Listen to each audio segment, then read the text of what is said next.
ಹಿರಿಯರೇ, ಸ್ನೇಹಿತರೆ, ಎಲ್ಲರಿಗೂ ನಮಸ್ಕಾರ, ಎಲ್ಲರಿಗೂ ಶರಣು. ಇವತ್ತು ನಿಮ್ಮೆಲ್ಲರ ಜೊತೆ ಈ ಅಗತ್ಯವಾದ, ಬಹಳ ಗಂಭೀರವಾದ, ಬಹಳ ಹೋರಾಟದ ಕಿಚ್ಚಿರೋ ಸಭೆಯಲ್ಲಿ, ಜನಾಗ್ರಹದಲ್ಲಿ ನನಗೂ ಭಾಗವಹಿಸಕ್ಕೆ ಅವಕಾಶ ಸಿಕ್ಕಿರೋದು ಕೃತಜ್ಞತೆಗಳು ಹೇಳ್ತಾ ಇದ್ದೀನಿ. ಆಯೋಜಕರಿಗೆ, ಉಮೇಶ್ ಅವರಿಗೆ, ಸಮಾನ ಮನಸ್ಕರ ವೇದಿಕೆಗೆ, ನೀವೆಲ್ಲರೂ ಕೂಡ ಕರ್ನಾಟಕದಲ್ಲಿ ಮೂಲೆಯಿಂದ ಬಂದಿದ್ದೀರಾ. ಎಲ್ಲ ಜಾತಿಯವರು, ಎಲ್ಲ ಲಿಂಗದವರು, ಎಲ್ಲ ಒಂದು ಧರ್ಮದವರು ಸೇರಿದ್ದೀರಾ.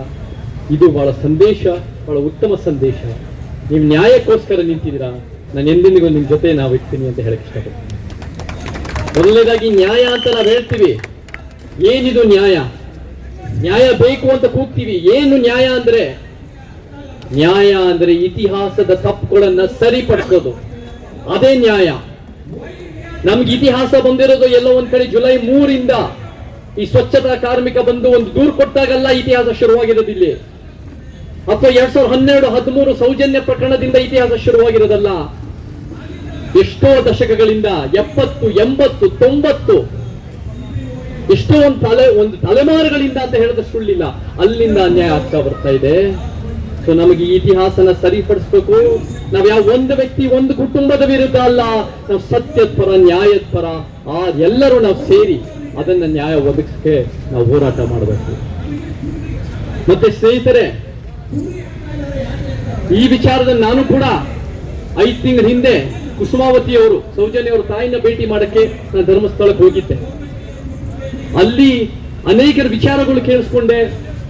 ನಾನು 2012ರಲ್ಲಿ ಎಂಡೋಸಲ್ಫನ್ ಹೋರಾಟಕ್ಕೆ ಹೋದಾಗ ಅಲ್ಲೂ ಕೂಡ ಅಲ್ಲಿ ಬೆಳ್ತಂಗಡಿ ಸೌಜನ್ಯ ಪ್ರಕರಣಕ್ಕಿಂತ ಮುಂಚೆಯಿಂದನೂ ಕೂಡ ಬಹಳ ದೊಡ್ಡ ಮಟ್ಟದ ಮಾತು ನಡೀತಾ ಇತ್ತು. ಅಲ್ಲಿ ನಮಗೆ ಒಂದು ಭಯದ ವಾತಾವರಣ ಬೇರೆ ಬೇರೆ ಹಂತಕ್ಕೆ ಇವತ್ತಿಗೂ ಜೀವಂತವಾಗಿದೆ. ಮತ್ತೆ ಅಲ್ಲಿ ಏನು ನಮ್ಗೆ 2013ರಲ್ಲಿ ಈ ಒಂದು 463 ಅಸಹಜ ಸಾವುಗಳಿದಾವೆ ಅಂತ ಹೇಳಿದ್ರು. ಅವೆಲ್ಲದಕ್ಕೂ ಬೇರೆ ಬೇರೆ ಹಂತಕ್ಕೆ, ಅವೆಲ್ಲದಕ್ಕೂ ಮಹಿಳೆಯರು ಬಲಿಪಶು ಆಗಿದ್ದಾರೋ, ಹುಡುಗಿಯರು ಬಲಿಪಶು ಆಗಿದ್ದಾರೋ, ಆ ಒಂದು ಸಾವುಗಳಿಗೆ ಭೂಮಿಯ ಒಂದು ಕಾರಣಗಳಿದೆ ಅಂತ ಹೇಳ್ತಾರೆ. ಆ ಒಂದು ಸಾವುಗಳಿಗೆ ಹಣದ ಒಂದು ಕಾರಣ ಇದೆ ಅಂತಾರೆ. ಆ ಒಂದು ಸಾವುಗಳಿಗೆ ಅಧಿಕಾರದ ಒಂದು ಕಾರಣಗಳಿದೆ ಅಂತಾರೆ. ಅಂದ್ರೆ ನೋಡಿ, ಪುರುಷರ ಸ್ವಾರ್ಥದ ಯುದ್ಧಗಳಿಗೆ ಮಹಿಳೆಯರ ದೇಹಗಳು ಯುದ್ಧ ಭೂಮಿಯಾಗಿದೆ ಅಲ್ಲಿ. ಸೊ ಈ ವಿಚಾರದಲ್ಲಿ ಯಾರೇ ಲಿಂಗ ಸಮಾನತೆ, ಲಿಂಗ ಘನತೆ, ಲಿಂಗಕ್ಕೆ ನ್ಯಾಯಕ್ಕೋಸ್ಕರ ನಿಂತಿರೋರು ಎಲ್ಲರೂ ಸೇರಬೇಕು.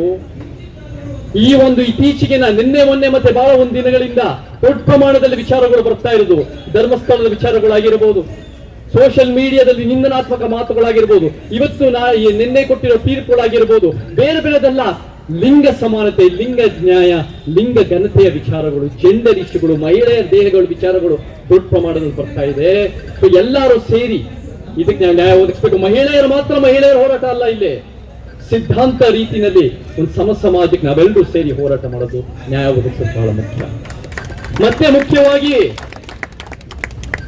ಇಲ್ಲಿ ಯಾವ ಒಂದು ಪಕ್ಷ, ಒಂದು ಸಿದ್ಧಾಂತ ಸೇರಿಲ್ಲ ಈ ಒಂದು ಸಮಾನ ಮನಸ್ಕರ ವೇದಿಕೆಯಲ್ಲಿ. ಇಲ್ಲಿ ಸಿದ್ಧಾಂತ ಪಕ್ಷ ಮೀರಿ ಸೇರಿರೋದು. ಅಂದ್ರೆ ಇಲ್ಲಿ ಬಲಪಂಥೀಯರು ಬಂದಿದ್ದಾರೆ, ಇಲ್ಲಿ ಎಡಪಂಥೀಯರು ಬಹಳ ವರ್ಷದ ಕೊಡುಗೆ ಇದೆ, ಇಲ್ಲಿ ಮಧ್ಯಪಂಥೀಯರು ಇದ್ದಾರೆ, ಮತ್ತೆ ಸಮಾನತವಾದ ಸತ್ಯಪಂಥೀಯರು ನಾವು ಕೂಡ ಇದ್ದೀವಿ. ನಮಗೆ ಈ ಒಂದು ಸಿದ್ಧಾಂತಗಳು, ರಾಜಕೀಯ ಪಕ್ಷಗಳು ಮೀರಿ ನಾವು ಒಂದು ವಿಚಾರಕ್ಕೆ ನಿಂತ್ಕೊಳ್ಳೋದನ್ನೇ ನಾವು ಒಂದು ರೀತಿಯ ಮಾದರಿಯ ಸಂದೇಶ. ನಮಗೆ ನಾವು ಇತಿಹಾಸ ನೋಡಿದ್ರೆ ಸ್ವತಂತ್ರದ ಹೋರಾಟ ಆಗಿರಬಹುದು, ಅದ್ಯಾವ ಒಂದು ಪಕ್ಷದ ಹೋರಾಟ ಅಲ್ಲ, ಅನೇಕ ಸಿದ್ಧಾಂತಗಳು ನಿಂತಿದ್ರು. ನಮಗೆ ತುರ್ತು ಪರಿಸ್ಥಿತಿಯ ಹೋರಾಟ ನೋಡಿರ್ಬೋದು, ಅನೇಕ ಸಿದ್ಧಾಂತಗಳು ನ್ಯಾಯಕ್ಕೋಸ್ಕರ ನಿಂತರು. ನಮ್ಗೆ 2011ರಲ್ಲಿ ಆಂಟಿ ಕರಪ್ಷನ್ ಹೋರಾಟನೂ ಕೂಡ ಅನೇಕ ಸಿದ್ಧಾಂತಗಳು ನಿಂತಿದ್ರು. ಅದೇ ರೀತಿ ಇತಿಹಾಸದ ಪಟ್ಟಿಯಲ್ಲಿ ಈ ಧರ್ಮಸ್ಥಳ ವಿಚಾರದ ನ್ಯಾಯಕ್ಕೋಸ್ಕರ ನಿಂತಿರೋ ಎಲ್ಲ ಒಂದು ಜನರ ಕೂಗು, ಸಿದ್ಧಾಂತ ಮೀರಿ ನಾವು ಒಂದು ಸಮಾಜಕ್ಕೆ, ಒಂದು ನ್ಯಾಯಕ್ಕೆ, ಒಂದು ಸಂವಿಧಾನದ ಅಡಿಯಲ್ಲಿ ನಾವು ನಿಂತ್ಕೊಳ್ಳೋದು ಬಹಳ ಮುಖ್ಯ ಅಂತ ಹೇಳಕ್ ಇಷ್ಟಪಡ್ತೀನಿ. ಮತ್ತೆ ನಮಗೆ ಕೆಲವರು ಇದನ್ನ ಒಂದು ಧರ್ಮದ ವಿರುದ್ಧ ಅನ್ನೋ ರೀತಿಯಲ್ಲಿ ಒಂದು ರೀತಿ ಬಣ್ಣ ಕಟ್ತಾ ಇದ್ದಾರೆ. ಬಹಳ ಮುಖ್ಯವಾಗಿ ನಾವು ಯಾವ ಧರ್ಮದ ವಿರುದ್ಧ ಅನ್ನೋ ಅಲ್ಲ, ಯಾವ ಧರ್ಮದ ಪರವಾಗೂ ಇರಬೇಕು ಅಂತ ಅಲ್ಲ. ನಾವು ನ್ಯಾಯದ ಪರ, ಸತ್ಯದ ಪರ. ಅಲ್ಲಿ ಏನಾದ್ರೂ ಅನಾಹುತ ಸುತ್ತಮುತ್ತ ಆಗಿದ್ರೆ ಆ ಧರ್ಮಸ್ಥಳ ಊರಿನಲ್ಲಿ ಅದಕ್ಕೆ ನ್ಯಾಯ ಸಿಗಬೇಕು ಅನ್ನೋ ನಮ್ಮ ಉದ್ದೇಶ. ನಮಗೆ ಇವತ್ತಿನ ದಿನ ಸಂವಿಧಾನದಲ್ಲಿ ಏನಿದೆ, ಸೆಕ್ಯುಲರ್ ಅಂತ ಇದೆ, ಧರ್ಮ ನಿರಪೇಕ್ಷ ಅಂತ ಇದೆ. ಅಂದ್ರೆ ಆರ್ಟಿಕಲ್ 25ರಲ್ಲಿ ನಿಮ್ಮ ಮನೆಗಳಲ್ಲಿ, ನಿಮ್ಮ ಧರ್ಮಕ್ಷೇತ್ರ, ನಿಮ್ಮ ಧರ್ಮಗಳು ಯಾವುದು ಬೇಕಾದ್ರೂ ಧರ್ಮೇತರವಾಗಿ ಬದುಕೋ ಹಕ್ಕಿದೆ, ಅದನ್ನ ಉಳಿಸ್ತಾ ಬರಬೇಕು. ಆದರೆ ಈ ಸರ್ಕಾರಗಳು ಅವರ ವೈಯಕ್ತಿಕವಾಗಿ ಯಾವುದೇ ಧರ್ಮ ಇದ್ರೂ ಅವರು ಧರ್ಮ ನಿರಪೇಕ್ಷವಾಗಿ, ಅಂದ್ರೆ ಸರ್ಕಾರಗಳಿಗೂ ಧರ್ಮಗಳಿಗೂ ಪ್ರತ್ಯೇಕವಾಗಿ ಸತ್ಯ ಪರವಾಗಿ ನಿಂತ್ಕೊಳ್ಳೋದು ಬಹಳ ಮುಖ್ಯ. ನಮ್ಗೆ ಆ ಸ್ಥಳದಲ್ಲಿ, ಧರ್ಮಸ್ಥಳದಲ್ಲಿ ಬಹಳ ಜನರ ನಂಬಿಕೆಗಳಿದೆ.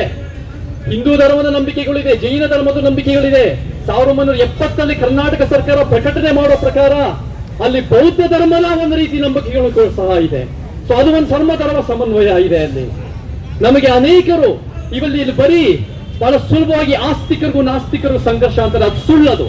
ಇಲ್ಲಿ ಬಹಳ ಜನ ನಂಬಿಕೆಯಾದವರು ಅಲ್ಲಿ ಮಂಜುನಾಥ ಸ್ವಾಮಿ ಪೂಜೆ ಮಾಡೋರು ಕೂಡ ಬಂದು ನಾವು ನಿಮ್ ಜೊತೆ ನಿಂತಿರ್ತೀವಿ, ನಮ್ ನ್ಯಾಯ ಬೇಕು ಅಂತ ಹೇಳಿದರೆ.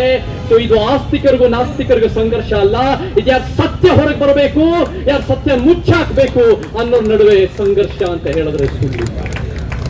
ಮತ್ತೆ ನಮಗೆ ಪೊಲೀಸ್ ವ್ಯವಸ್ಥೆ ಇವತ್ತು SIT ಅನ್ನು ರಚನೆ ಆಗಿದೆ ಅಂದ್ರೆ ಅದು ಸರ್ಕಾರದ ಇಚ್ಛಾಶಕ್ತಿಯಿಂದ ಅಲ್ಲವೇ ಅಲ್ಲ. ಸರ್ಕಾರ ಒಂದು SIT ಭಾನುವಾರ ರಚನೆ ಆಗಿದೆ. ಅದಕ್ಕಿಂತ ಮುಂಚೆ 2 ದಿನ ಮುಂಚೆ ಮುಖ್ಯಮಂತ್ರಿಯವರು ಗೃಹ ಸಚಿವರು ಏನು ಬೇಕಾಬಿಟ್ಟಿಯ ಮಾತಾಡಿದ್ದಾರೆ, ಬಿಂದಾಸ ಉಡಾಫೆ ಮಾತಾಡಿದ್ದಾರೆ, ಎಲ್ಲ ಒಂದ್ ಕಡೆ ಕೇರ್ಲೆಸ್ ಮಾತಾಡಿದ್ದಾರೆ. ಬಟ್ ಯಾವಾಗ ಜನಶಕ್ತಿ ಗಟ್ಟಿ ಆಯ್ತೋ, ಯಾವಾಗ ಒಂದು ಸಾಮಾಜಿಕ ಒಂದು ಜಾಲತಾಣಗಳಲ್ಲಿ, ಯೂಟ್ಯೂಬರ್ಸ್ ಗಳಲ್ಲಿ ದೊಡ್ಡ ಮಟ್ಟದ ಕೂಗಾಯ್ತೋ, ಅವಾಗ SIT ರಚನೆ ಆಗಿ ಅದ್ ಕೆಲಸ ಮಾಡ್ತಾ ಇದೆ. ಒಳ್ಳೆ ಕೆಲಸ ನಡೀತಾ ಇದೆ. 2 ವಾರ ತಡ ಆದ್ರೂ ಒಳ್ಳೆ ಕೆಲಸ ಮಾಡ್ತಾ ಇದೆ. ಬಟ್ ಎಲ್ಲ ಒಂದ್ ಕಡೆ ಜನರಲ್ಲಿ ಪೊಲೀಸ್ ಮೇಲೆ ನಂಬಿಕೆ ಕಡಿಮೆ ಇದೆ. ಯಾಕೆ ಹೇಳ್ತೀನಿ, ಇವಾಗ ಮೂಲ ಮಾಧ್ಯಮಗಳ ಪ್ರಕಾರ 2000ದಿಂದ 2015ವರೆಗೂ ಅದೇ ಬೆಳ್ತಂಗಡಿನಲ್ಲಿ ಎಷ್ಟು ಅನ್ಡಾಕ್ಯುಮೆಂಟೆಡ್ ಬಾಡೀಸ್ ಗಳನ್ನ, ಅವರ ರೆಕಾರ್ಡ್ಸ್ ಗಳನ್ನ ಅಳಿಸಿ ಹಾಕಿದ್ದಾರೆ ಅಂತ ಹೇಳಿದ್ದಾರೆ. 2000ರಿಂದ 2015ವರೆಗೂ ಯಾವಾಗ ಈ ಒಂದು ಸ್ವಚ್ಛತಾ ಕಾರ್ಮಿಕ ಎಷ್ಟೋ ಒಂದು 100 ಶವಗಳನ್ನ ಕೂತಿದ್ದೀನಿ ಅಂತ ಹೇಳೋರು, ಅದೇ ಸಂದರ್ಭದಲ್ಲಿ ಅನ್ಡಾಕ್ಯುಮೆಂಟೆಡ್ ಬಾಡೀಸ್ ಗಳನ್ನ ಬೆಳ್ತಂಗಡಿ ಪೊಲೀಸ್ ಅನ್ನು ಆ ಒಂದು ರೆಕಾರ್ಡ್ ಅಳಿಸಿ ಹಾಕಿದ್ದಾರೆ ಅಂತ ನೋಡ್ತಾ ಇದ್ದಾರೆ. ನಮಗೆ ಇವತ್ತಿನ ದಿನ ಪೊಲೀಸ್ ವ್ಯವಸ್ಥೆ ಇಷ್ಟು ವರ್ಷ ಅನ್ಯಾಯ ಮಾಡಿದ್ರು, ಇವಾಗ ನೀವು ಆ ಅನ್ಯಾಯಗಳನ್ನ ಸರಿಪಡಿಸ್ತೀರಾ ಅನ್ನೋ ರೀತಿಯಲ್ಲಿ ನಾವು ಭರವಸೆ ಮೂಡಿದೆ. ನಮಗೆ ನೀವು ಕೆಲಸ ಮಾಡಿ, ನೀವು ನುಡಿದಂತೆ ನಡೀತೀರಾ ಅಂತ ನಮಗೆ ಮುಖ್ಯಮಂತ್ರಿಗಳು ಹೇಳ್ತಾರೆ. ಈ ವಿಚಾರದಲ್ಲೂ ನುಡಿದಂತೆ ನಡೀರಿ. ಈ ವಿಚಾರದಲ್ಲೂ ಯಾವುದೇ ಕಾರಣಕ್ಕೂ ಆ ಒಂದು ಸ್ವಚ್ಛತಾ ಕಾರ್ಮಿಕ ಯಾರು ಧೈರ್ಯದಿಂದ ನಿಂತಿದ್ದಾರೋ, ಯಾರೋ ಜೀವ ರಿಸ್ಕ್ ಇಂದ ಅವರು ನಾನು ಸತ್ಯ ಹೇಳ್ತೀನಿ ಅಂತ ನಿಂತಿದ್ರು, ಯಾರು ಸತ್ಯದ ದಾರಿನಲ್ಲಿ .6ನಲ್ಲಿ ಮೂಳೆಗಳು ಸಿಕ್ಕಿದೆ ಅನ್ನೋ ಕಾರಣಕ್ಕೆ ಸತ್ಯದ ಹಾದಿನಲ್ಲಿ ನಡೀತಾ ಇದ್ದಾರೋ, ಅವ್ರಿಗೆ ಯಾವುದೇ ಕಾರಣಕ್ಕೂ ಯಾವ ಒಂದು ಸಮಸ್ಯೆ ಬರಬಾರ್ದು. ಅವ್ರು ಸತ್ಯ ನುಡಿಯಕ್ಕೆ ನೀವು ಅವಕಾಶ ಕೊಡಬೇಕು. ಅದು ಸರ್ಕಾರದ ಕರ್ತವ್ಯ. ಆ ಭದ್ರತೆ ನೀವು ಉಳಿಸ್ಕೊಡ್ಬೇಕು. ಅದು ಬಹಳ ಮುಖ್ಯ ಆಗುತ್ತೆ. ಮತ್ತೆ ಈ ಸರ್ಕಾರಗಳು ನಾವು ಜ್ಞಾಪಕ ಇಟ್ಕೊಳ್ಳಿ, ಗಟ್ಟಿಯಾದ ಪ್ರಾಣಿ ಯಾವುದು? ಇವತ್ತಿನ ದಿನ ನಾವೇನ್ ಅನ್ಕೊಂತೀವಿ ಅಂದ್ರೆ ಹುಲಿ, ಸಿಂಹ, ಚಿರತೆ, ಆನೆ ಗಟ್ಟಿಯಾದ ಪ್ರಾಣಿ. ನನಗ್ ಬಹಳ ಗೌರವ ಇರೋ ಪ್ರಾಣಿ ಯಾವುದು ಅಂದ್ರೆ ಒಂದು ಕುದುರೆ ಹುಳ, ಕ್ಯಾಟ್ ಫ್ಲೈ ಅಂತ ಕರೀತಾರೆ.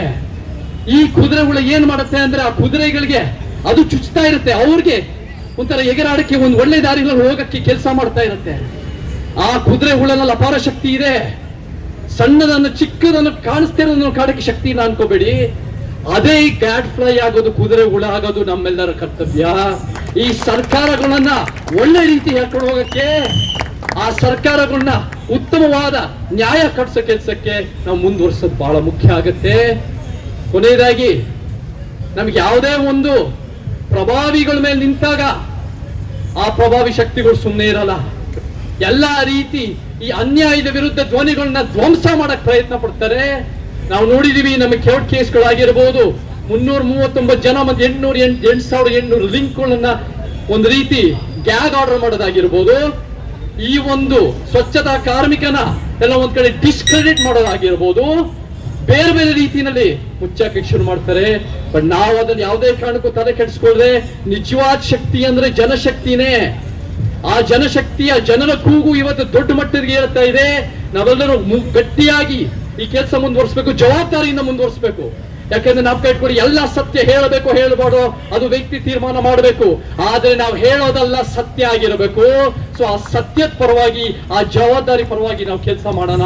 ಮುಖ್ಯವಾಗಿ ಈ ಕೆಲಸಗಳನ್ನ ಎಂದೆಂದಿಗೂ ಜನಾಗ್ರಹ ಜೊತೆ ಮತ್ತೆ ಸಮಾನ ಮನಸ್ಕರ ವೇದಿಕೆ ಎಲ್ಲ ಒಂದು ಸಿದ್ಧಾಂತ ಮೀರಿ ಈ ಇಶ್ಯೂಗಳಿಗೆ ನಾವು ನಿಂತ್ಕೋಬೇಕು.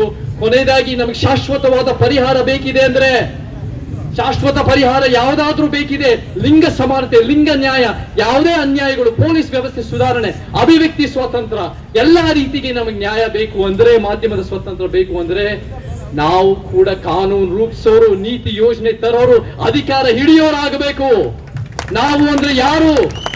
ನಾವು ಅಂದ್ರೆ ಯಾವ ಜಾತಿಯವರಲ್ಲ, ನಾವು ಅಂದ್ರೆ ಯಾವ ಧರ್ಮದವರಲ್ಲ, ಯಾವ ಭಾಷಿಕರಲ್ಲ. ನಾವು ಅಂದ್ರೆ ಸಂವಿಧಾನ ಪೀಠಿಕೆನಲ್ಲಿರುವ ಸಮಾನತೆ, ನ್ಯಾಯ ಮತ್ತೆ ಆ ವೈಜ್ಞಾನಿಕ ಮನಸ್ಥಿತಿ ಎತ್ತಿ ಹಿಡಿಯುವ ಮನುಷ್ಯರು. ನಾವೆಲ್ಲರೂ ಜೊತೆಗೆ ಸೇರಿ ಆ ಒಂದು ಉತ್ತಮ ಸಮಾಜದ ಪರವಾಗಿರ್ಬೇಕು. ನಾವೆಲ್ಲರೂ ಜೊತೆಗೆ ಸೇರೋಣ, ಈ ವಿಚಾರದಲ್ಲಿ ಒಗ್ಗಟ್ಟಾಗಿರೋಣ. ನಾನು ಎಂದೆಂದಿಗೂ ಇರ್ತೀನಿ ನಿಮ್ ಜೊತೆ ಅಂತ ಹೇಳಿ ನನ್ನ ಮಾತು ಮುಗಿಸ್ತಾ ಇದ್ದೀನಿ. ಜೈ ಕರ್ನಾಟಕ, ಜೈ ಭೀಮ್.